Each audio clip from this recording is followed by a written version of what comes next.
नमस्कार दोस्तों, स्वागत है आपका हमारे YouTube चैनल पे। मैं आपका दोस्त नीरज पाठक और आज से हम लोग पढ़ेंगे अपने अगला topic Coulomb's law in vector form.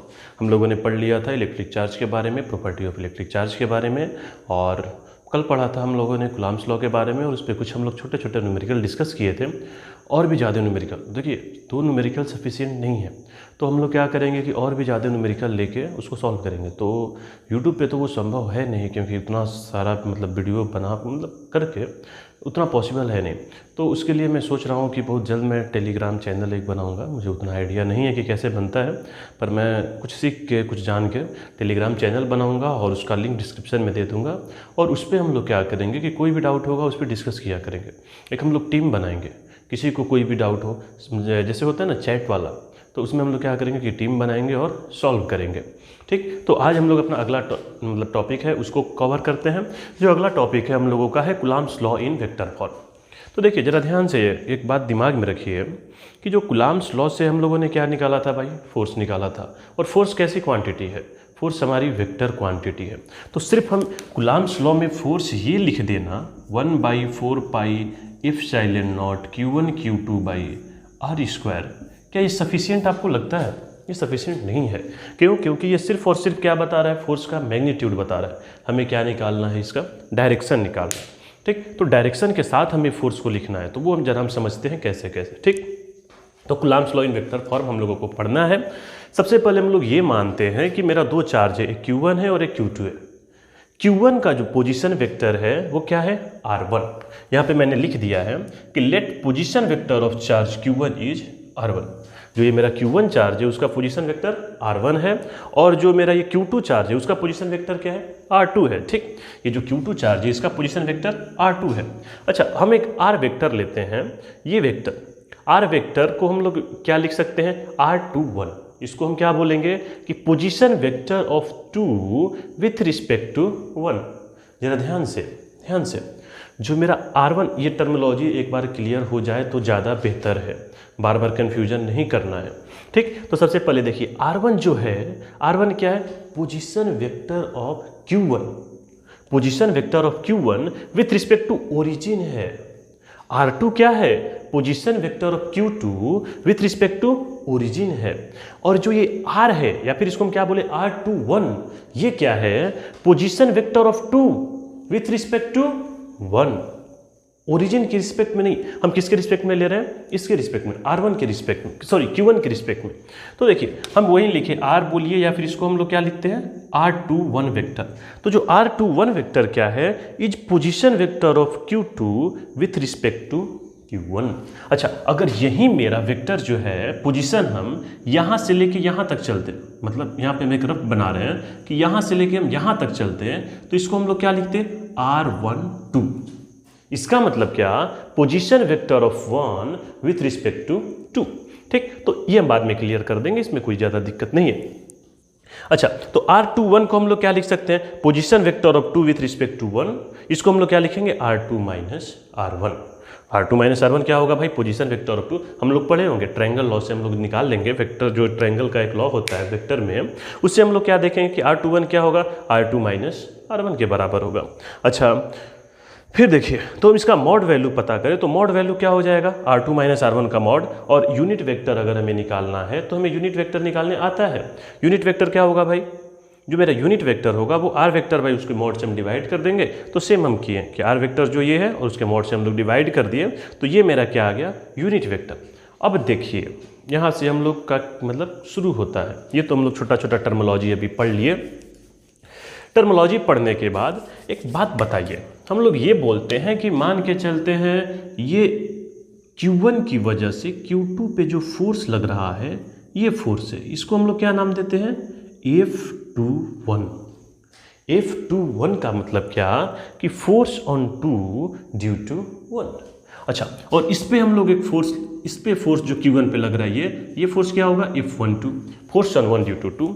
तो वहीं लिखे कि F21 is force on Q2 due to Q1 और F12 क्या है?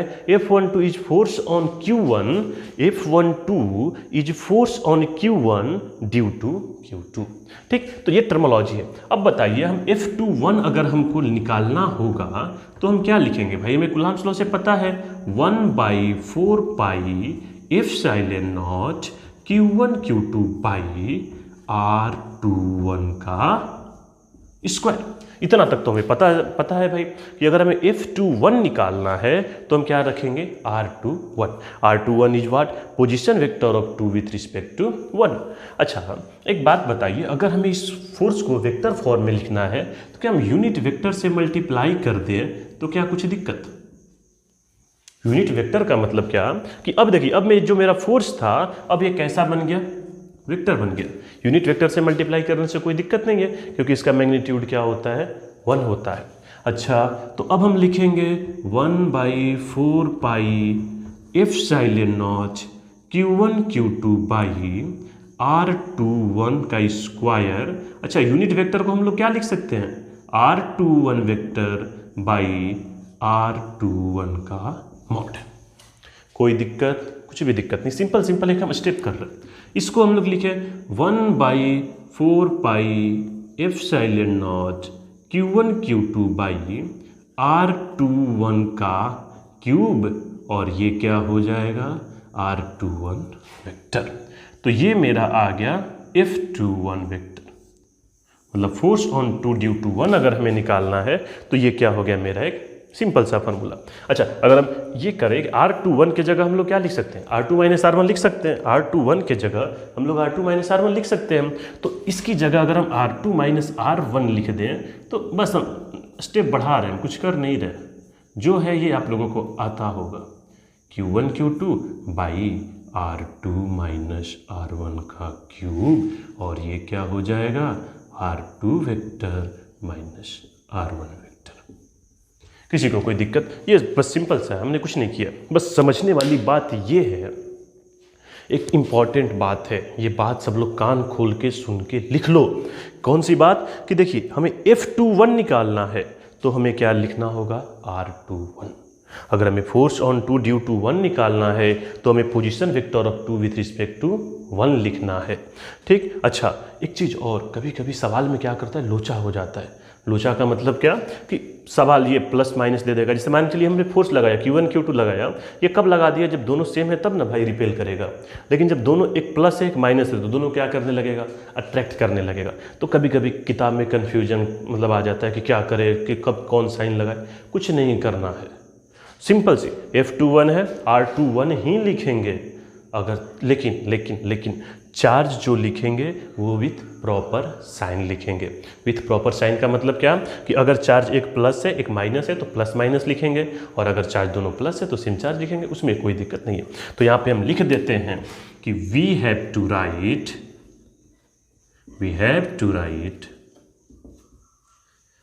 Q1 Q2 with proper sign. Q1 Q2 को हमें क्या करना है? प्रॉपर साइन के साथ रखना है। अगर हम प्रॉपर साइन के साथ रखते हैं तो हमें कोई भी दिक्कत नहीं होगा। तो ठीक, तो ये क्या हो गया मेरा? बताइए, Coulomb's law in vector form. Important था।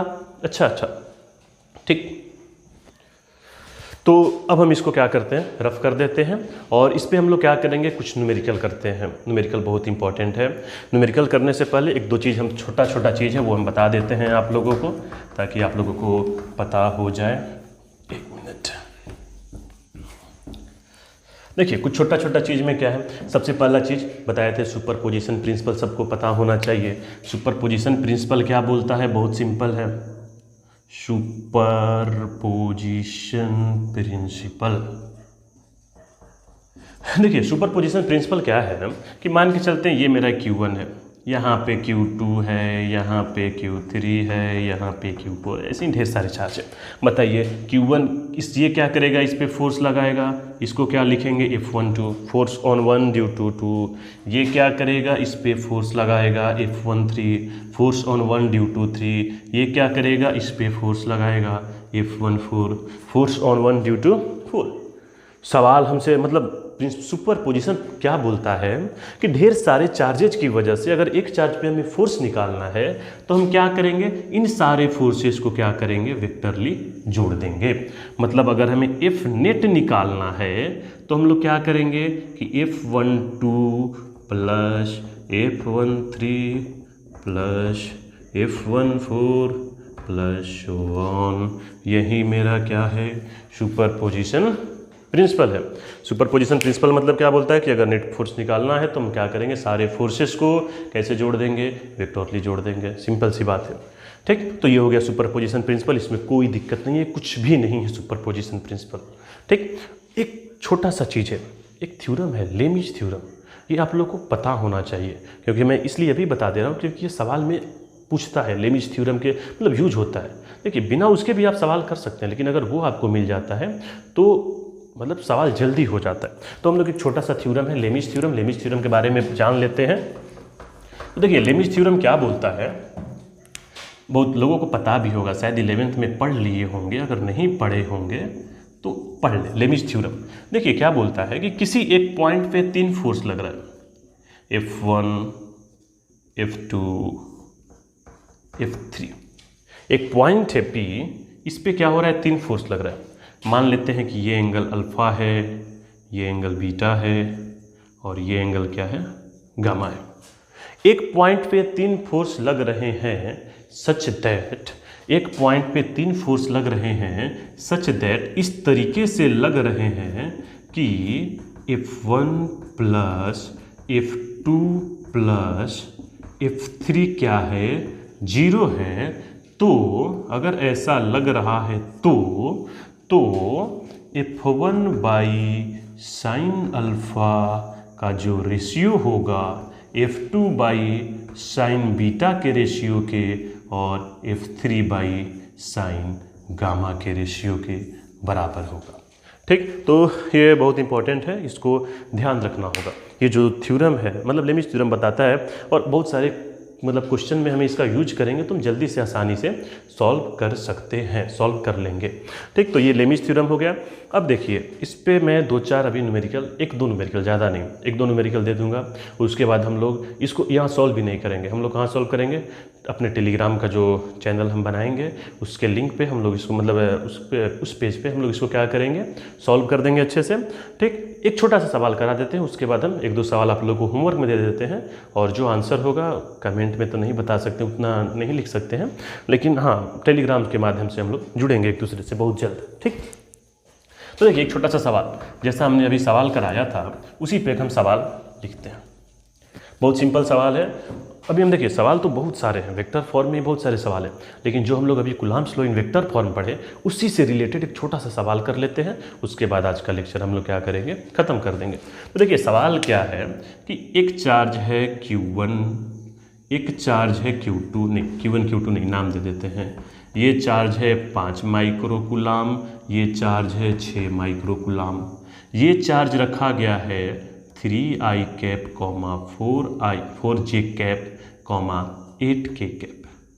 और ये जो मेरा चार्ज रखा गया है, ये मेरा चार्ज रखा गया, कुछ भी लिख लीजिए, 8i कैप, 4j कैप, कुछ भी लिख लीजिए। सॉल्व आप ही लोगों को करना है, हमें थोड़ी कैलकुलेशन करना है, ठीक। ये मेरा चार्ज A है, ये मेरा चार्ज B है। सवाल पूछा find force on B due to A, कि B पे फोर्स निकालिए, किसकी वजह से, A की वजह से। क्या निकालना है भाई, force on B due to A, ठीक है। तो क्या लिखेंगे, 1/4 pi epsilon naught Q1 Q2 by RBA का, एक को माइनस कर देते हैं ताकि आप लोगों को सवाल ज़्यादा मजा आएगा, RBA का क्यूब, और ये क्या हो जाएगा, RBA पोजीशन वेक्टर। सवाल में कुछ नहीं है, बस हमें RBA निकालने आना चाहिए। RBA is what, RBA is the position vector of B with respect to A। तो RBA की बात करें, RBA क्या हो जाएगा, RB vector minus RA vector, ठीक। RB वेक्टर कितना है भाई, 8i cap plus 4j cap plus 6k cap minus 3i cap plus 4j cap plus 8k cap. Solve करेंगे कितना आएगा, 5i कैप 0k कैप, तो के सॉरी जे कट जाएगा और क्या हो जाएगा -2k कैप। तो ये मेरा क्या हो गया, RBA जो पोजीशन वेक्टर है ये आ गया। ठीक, इसका हमें मॉड निकालना होगा, तो मॉड क्या हो जाएगा, √25 + 4 RBA वेक्टर का मॉड जो होगा, तो ये कितना आ जाएगा √29। वैल्यू पुट करते जाओ भाई। 1/4 पाई एप्सिलॉन नॉट की वैल्यू 9 × 10 का पावर 9 इंटू Q1 की वैल्यू क्या है 5 × 10 का पावर -6, Q2 की वैल्यू क्या है माइनस है, तो माइनस के साथ रखेंगे, पता होना चाहिए 6 × 10 का पावर -6 अपॉन RBA कितना है √29, तो √29 का क्यूब, और क्या है RBA पोजीशन वेक्टर, तो RBA पोजीशन वेक्टर कितना है 5i कैप -2k कैप। बस इसको आगे सॉल्व करेंगे, यही मेरा क्या हो जाएगा आंसर हो जाएगा। ठीक, तो आज के लिए हम लोग